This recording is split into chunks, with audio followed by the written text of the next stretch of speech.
What's happening, guys? We're back. We're gonna do some fabrication in this episode.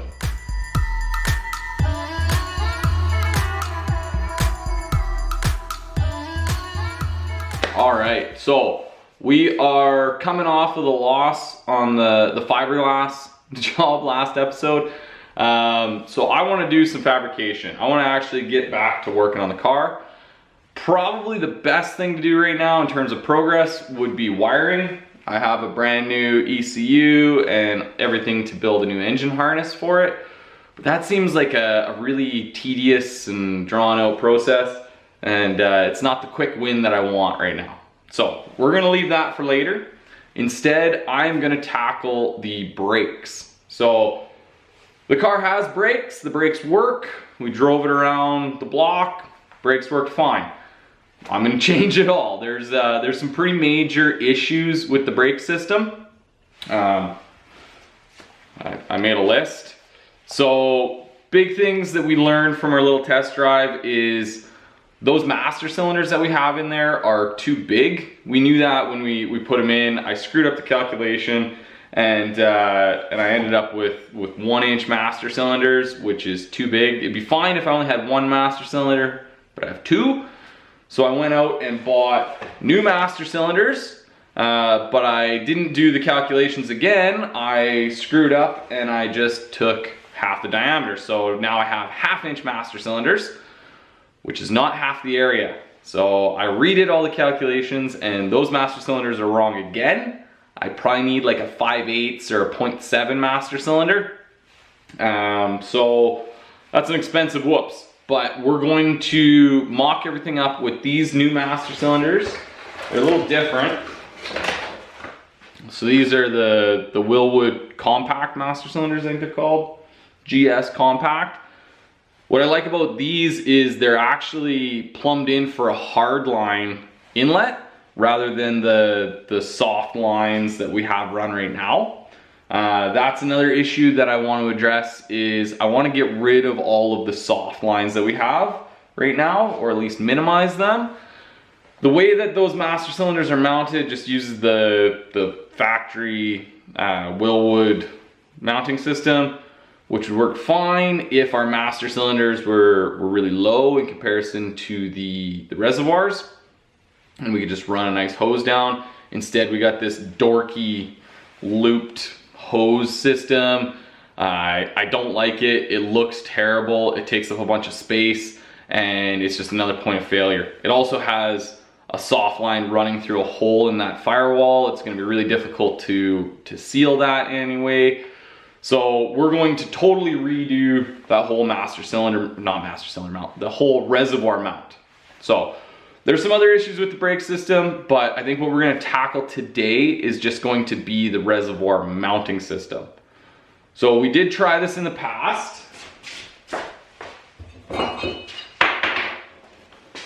you guys remember us building these dorky things, this was meant to be a totally homebrew reservoir that we would then pour it off the side of it and have 3 individual reservoirs in there. This would theoretically work, but I don't think that it's the best option. So, well, I know it's not the best option because we had a hell of a time trying to get that thing to hold any kind of water. So we're gonna change it up. Instead of running our own reservoir, we are going to stick with the Wilwood reservoirs that we have on the car right now, except for the clutch reservoir because that one's a different one. So I'm gonna have to get a 3rd reservoir. That's minor though. We'll build them out and then we'll deal with the plastic bits later. So we're gonna stick with the Wilwood reservoirs. What we're gonna do though is we're gonna change the mounting system. So I don't have a mount because they're all in the car, but they're basically just a plastic bracket that this sits on, and then it has a barb fitting out the bottom. Essentially what we need to do is build a system that these mount on that has a barb off of the back, so that we can mount that everything to the firewall and then have the barbs or the outlets, we'll say, protruding into the cockpit, protrude through the firewall. So I have a plan. We're going to essentially take a piece of flat aluminum. I got a big thick bar of it here. And we're going to weld 3 aluminum bosses on the top with O-rings that those reservoirs will mount into. And then we're going to drill and tap them from the back side for an MPT plug that then we can take off and do hard lines off of. So I have adapters coming to go from an MPT thread to an inverted 1/4 inch brake line that we can then route over to our master cylinders into the inlet here, and hopefully just clean up that whole underhood brake line setup. We had some other issues like the bulkhead and the rear brake lines and stuff like that. We're gonna address those later. The goal today is just gonna be to build, or at least get a good start on, because I think it's gonna take a long time, build that reservoir mount. So I got some big blocks of aluminum and some big thick round stock. We're going to just start drilling and cutting. We need to build the actual bosses that'll fit in there, and then we need to build some sort of receptacle into that aluminum plate that'll accept those bosses. There's a lot of work, there's a lot of machining, and this would be way easier if I had a milling machine, but I don't.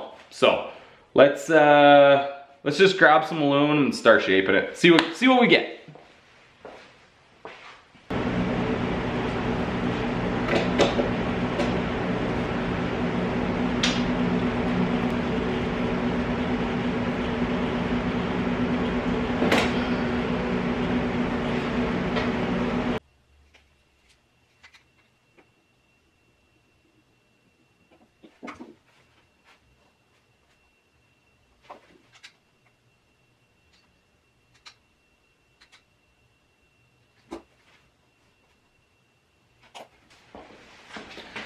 It always helps to make a fairly detailed drawing of what you're gonna be trying to build. So that's what we're gonna go for. We gotta build 3 of those.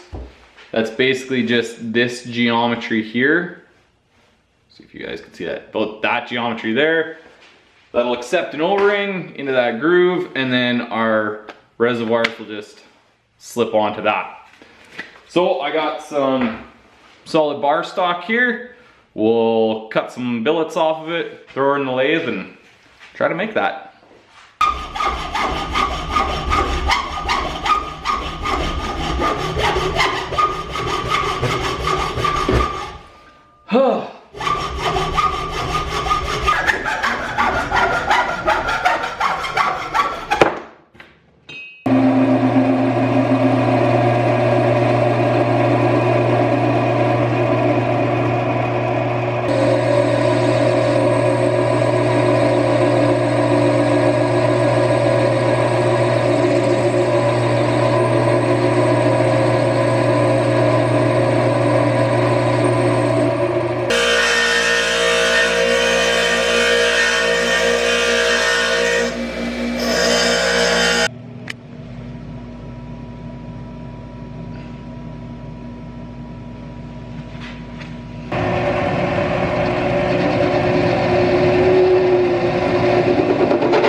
skipped over a bunch of the machining because, well, I'm not a very good machinist, so it's kind of mostly me just sharpening tools.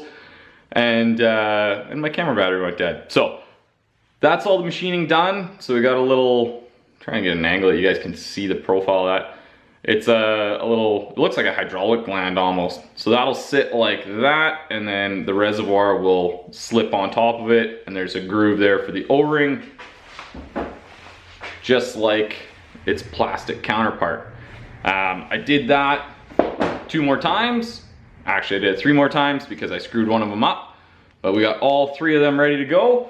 There's one more feature that I got to put on these. I'm gonna put a little raised step on here that'll kind of snugly fit into the hole that we drill in our plate, but I don't know exactly what the dimension of that hole is gonna be until we drill it. My drill bit's 1 inch and 1/8, but I'm not confident that that's the exact size. So I'm gonna wait until we drill it, and then we will machine that little step into here, and then we'll also machine a chamfer for us to weld it on.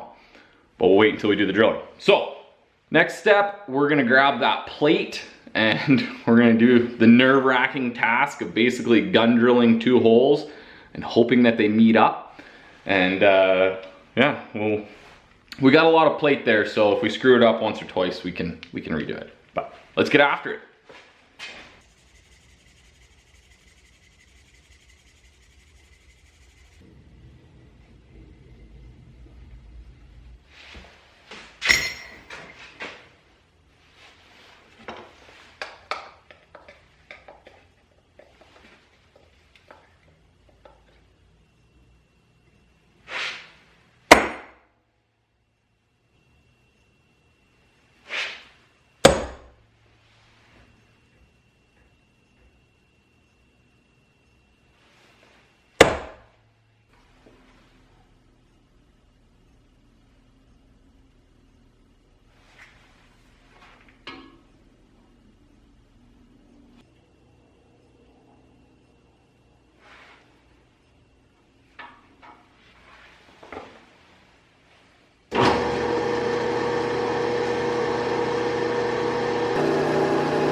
All right, we got all of our drilling done on the base plate here.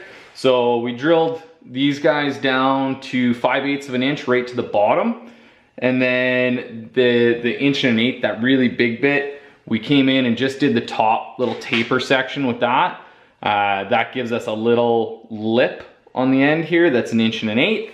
And then we took and shaved down our, I don't know what you want to call these, the glands, the inlets, I guess. We shaved down a teeny little lip on the back side there to 1.125 inches. So that fits right in there and indexes really nicely so it won't move around while we're welding. We also put a little chamfer on the back side of here to try to get that penetration for a really good weld. And then we got, these are, oh, what are they, 21/64, I think is the drill bit size. It equates to a Q bit, and that is the base bit for tapping the outlets to a 1/8 MPT thread. Once we have a 1/8 MPT thread on there, you can buy every adapter under the sun to convert it to AN, to inverted flare, to barb, whatever you need. We can adapt that. So those are done. Those met up really nicely in there. One of them's off by like probably 1/16 of an inch, but nothing that's gonna matter. And then I got started drilling some mounting holes. So you can see these two blind holes here in between the outlets. Those will be drilled and tapped for a 1/4 inch bolt. I had planned on putting 2 on the outside as well. You can see one right there, and then there's a mark right there. I planned on putting 2 on the outside as well. But as I started drilling this one, I broke my drill bit off inside of there.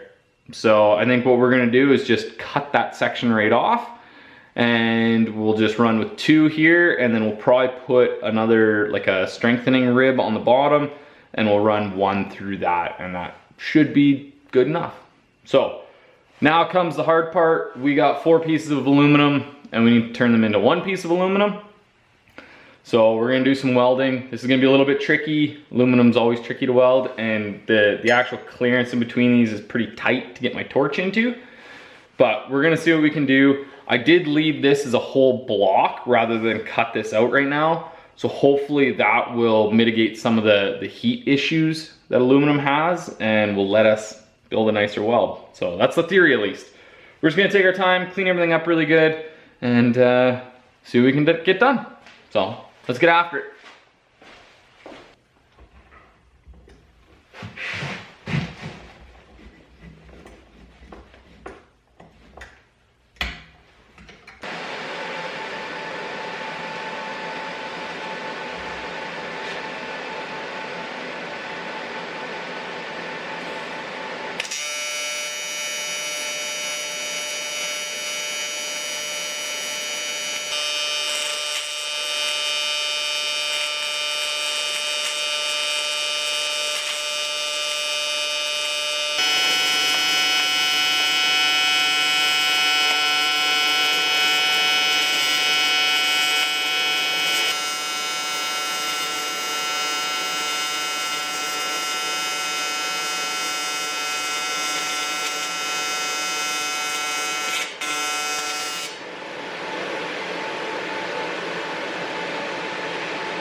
All right, there is what we've got. That was an endeavor. I've never had to turn my welder up so hot. We were at like 180 amps and it was still difficult. So I think my thought process of leaving it as one big chunk was probably flawed, because as soon as I'd start a puddle, as soon as I'd move the torch away, all that heat would just dissipate into the plate and the puddle would solidify, so I could never put any filler into it. So we did manage to get it up to temperature. It took a long time and everything got hot. My fingers were burning, the ground clamp started smoking, my torch was getting hot, but we got her all done. There's quite a few black marks there where I had some blowouts just because we were welding so hot and trying to keep the tungsten so close to the material.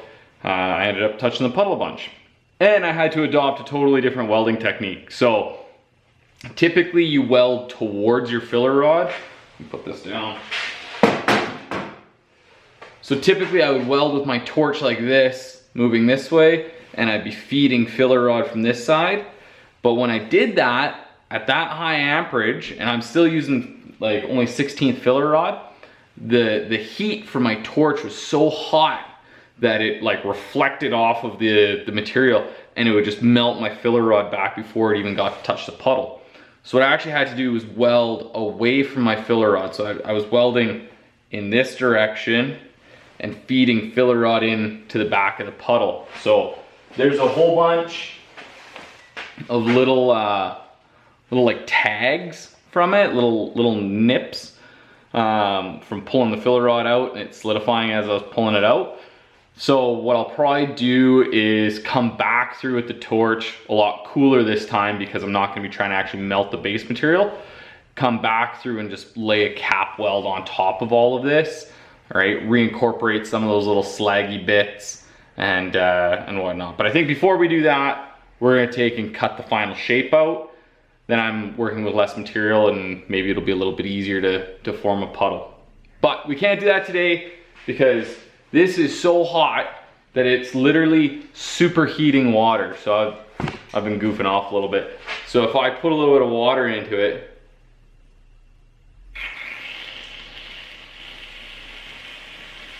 it's actually spitting it out. It's so hot in there.